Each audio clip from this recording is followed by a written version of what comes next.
2024 সালে বাংলাদেশের জনগণের মাথাপিছু আয় কত? বাংলাদেশের জনগণের মাথাপিছু ঋণ কত?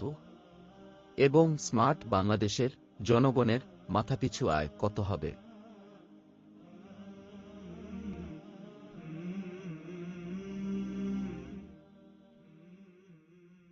মাথাপিছু আয় বলতে আমরা কি বুঝি? মাথাপিছু আয় হল কোনো নির্দিষ্ট দেশের নির্দিষ্ট সময়ে উক্ত দেশের নাগরিকদের গড় আয়কে সেই দেশের জনগণের মাথাপিছু আয় বলা হয়। মাথাপিছু আয় কারো ব্যক্তিগত আয় নয়। একটি দেশের ভেতরে ও বাইরে থেকে যত আয় হয় সেটাকে দেশের সব মানুষ দিয়ে ভাগ করেই মাথাপিছু আয় হিসাব করা হয়। বাংলাদেশের জনগণের মাথাপিছু আয় কত? বাংলাদেশ পরিসংখ্যান ব্যুরো বা বিবিএস সাম্প্রতিক বাংলাদেশের 2023-24 সালের জিডিপির বার্ষিক তথ্য প্রকাশ করেছে। সংস্থাটি বলছে, চলতি অর্থবছরে বাংলাদেশের জনগণের মাথাপিছু আয় কিছুটা বেড়েছে। বর্তমানে বাংলাদেশের জনগণের মাথাপিছু আয় $2,784। বর্তমানে টাকার হিসেবে বাংলাদেশের জনগণের বার্ষিক মাথাপিছু আয় হল $3,06,144 টাকা। গত অর্থবছরে মাথাপিছু আয় ছিল $2,749 অথবা $2,73,360 টাকা। অর্থাৎ এক বছরের ব্যবধানে মাথাপিছু আয় বেড়েছে $35। বাৎসরিক জিডিপির প্রবৃদ্ধি হার।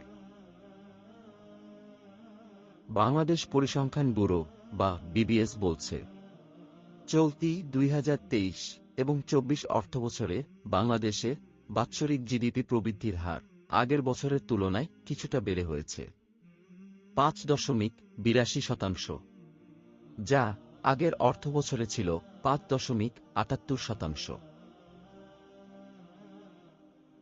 বাংলাদেশের জনগণের মাথাপিছু ঋণ কত?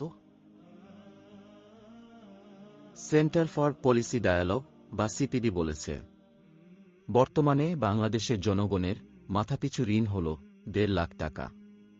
3 বছর আগে বাংলাদেশের মানুষের মাথাপিছু ঋণের পরিমাণ ছিল $1 লাখ টাকা। শ্রীলঙ্কার মতো বাংলাদেশেও স্বল্পমেয়াদী ঋণ বাড়ছে।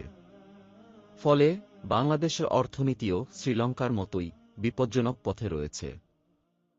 গত 7 বছরে বাংলাদেশের ঋণ দ্বিগুণ বৃদ্ধি পেয়েছে। পাবলিক ও প্রাইভেট মিলিয়ে 2017 সালের শেষে বাংলাদেশের সার্বিক মোট ঋণ ছিল $51.14 বিলিয়ন, যা 2023 সালের শেষে $100.63 বিলিয়ন পৌঁছেছে। বাংলাদেশের বর্তমান ঋণ সমূহের মধ্যে সরকারি ঋণ রয়েছে $79.69 বিলিয়ন, বেসরকারি ঋণ রয়েছে $20.94 বিলিয়ন। বৈদেশিক ঋণের পরিমাণ $100 বিলিয়ন মাইলফলক স্পর্শ করায় অর্থনীতিবিদরা বিষয়টি নিয়ে সতর্ক করেছেন। বড় বড় অবকাঠামো নির্মাণ, বিদ্যুৎ প্রকল্প এবং নানা ধরনের উন্নয়ন কর্মকাণ্ডের জন্য বাংলাদেশ যে পরিমাণ ঋণ নিয়েছে